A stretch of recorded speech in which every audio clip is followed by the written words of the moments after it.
Hey everyone, it's James Lambert, the motivational coach and speaker. I went from headlocks to hugs. I still embrace people, just now in a more positive way. So in today's video, I really wanted to share what happened to me earlier. And this evening, I actually went for a beautiful walk with my furry friend Max. And it was dark. I was finishing up with the client, so it was dark when I had to start the walk. And I walk in some fields, and I thought maybe I should take the torch. And then I noticed that the moonlight, it was almost full, so it was so beautifully brilliant. I thought that's going to provide enough light. So as I was walking around the field, and the natural light shone, illuminated my path, if you will, I began to think about where in my own life I've, or I should, or it would be helpful or prudent to rely on nature. And I'll tell you the workings of my mind. I looked at the moon, and the analogy that came to mind was to use the moon, in this example, as reflective of my mind. So it's natural. And I'm not going to go into the conspiracy theories out there that say the moon's man-made. For now, let's just say if the moon is natural, and our minds certainly are, that where can I and where can we all learn to rely upon it the natural way more often? And I'll tell you what came to mind. I was thinking that how many of us, it's just because we've fallen into the habit, there's a quick sum that we may need to add up something, and we could do it in our own minds, but just out of habit or laziness, we add it up on a calculator on our phones or tablets.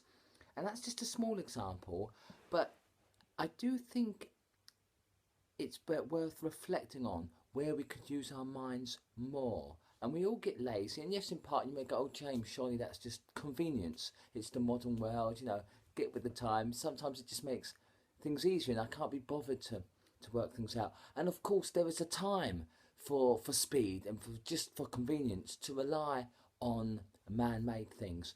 But I gently encourage you to use your mind more often, and maybe more importantly than just the everyday things like that example I just gave, where yes, you could use your mind, but you use a calculator.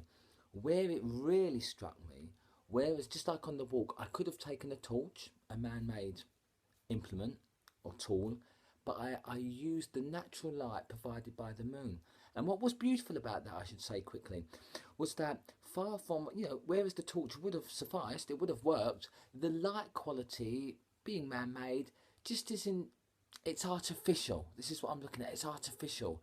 Whereas the natural light I got from the moon was quite beautiful and just as effective. I could see where I was going.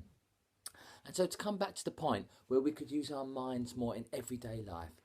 And again, to temper this with all things, there is both sides of the argument. But I want you to think about so many. I know I've done this in my past. When we want an answer, we rush to Google, or we rush to seek others, so-called mentors or gurus, whatever. And there's a time for that. I'm indeed a mentor myself now to many. But it's important to do your due diligence. Sometimes in rushing to seek answers elsewhere, we can make mistakes. And what I'm again alluding to, if the moon, in my analogy, is like the mind, I gently encourage you, and I certainly believe that we have a lot of our own answers, and we would do best to consult ourselves in quiet, our own minds. Very much like the moon helped illuminate my path, I think your own powerful mind can illuminate your own path. Yes, you know the answers. And yeah, it might, it takes a bit of bravery and courage to admit that. But you don't misunderstand. There is a time to seek answers for convenience. There's a time to go into Google, and there's a time to seek mentors and gurus, so-called.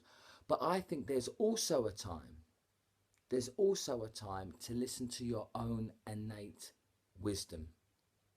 I really do believe in that, and I encourage you to search for your own answers where prudent and where you think it it would be helpful. So as always, I hope this video has provided food for thought. So where can we rely? Just like I did on my walk, I could have used a torch, man-made light, but I used the natural light of the moon. Where in your life could you use your own innate light, your own wisdom, your own mind to help light your path, as opposed to relying on a man-made or artificial tool for help? So as always, I hope this has provided you some value. You are unstoppable, and I believe in you.